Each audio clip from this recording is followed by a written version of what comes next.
So how can communities implement better support programs?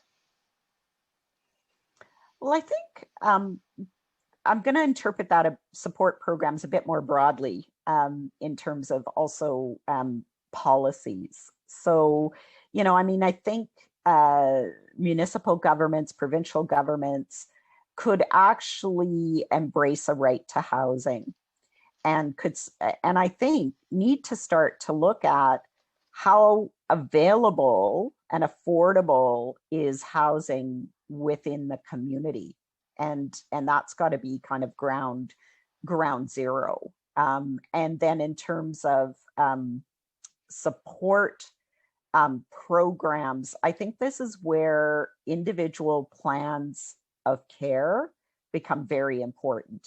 And, working with individuals where they're at, Mm-hmm. and in terms of developing a plan to support them in achieving their own goals. So whether that's, um, you know, I mean, for many people, it might be recovery from homelessness, relearning some things, maybe going back to school or work, or volunteering and finding meaningful activities for individuals.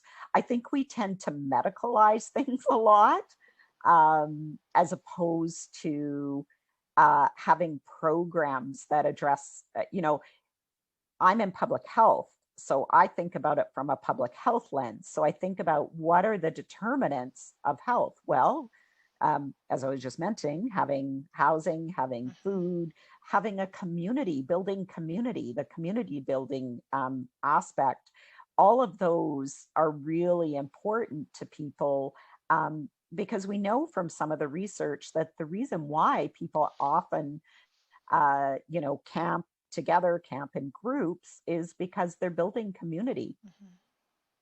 And that's a safer option when there are no other options. And so that community piece is very, I think, important.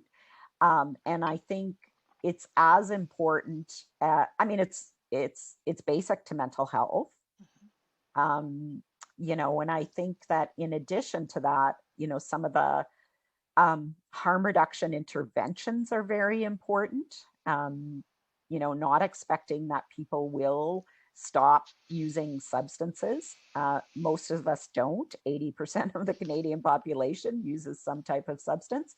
So, really important, I think, that we have harm reduction interventions available in addition to some of those basic public health measures.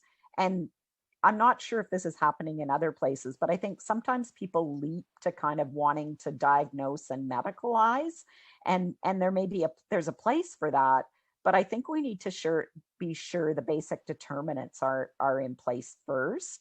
That I've mentioned a Mm-hmm. number of times, throughout our discussion: housing, food, income, community, For sure. education and employment, if that's part of that individual's goals for self-determination. We've certainly seen the effects of socialization through COVID on the Mm-hmm. mass population, right? Right. And social isolation is another thing that we have to breach somehow, right? Get beyond to Yeah, the and it's community. not necessarily a good intervention to put someone in housing where they're isolated. No. Hmm. um, it's a much better intervention to provide housing, and people can connect to and find their community and connect to their community. So I think a lot in terms of kind of the public health interventions and the public health supports. In the substance use field, the building of drug user associations, we need something parallel in for people that have or are experiencing homelessness. Um, community associations are something that is often where people find a sense of belonging, and inclusion. And I think this goes back quite a long way to work that people like McKnight did and highlighted how important that is to health and well-being. Mm-hmm. um, and we've found that in our work. The importance of community, especially when you're experiencing a lot of stigma or marginalization, is even more important. For sure.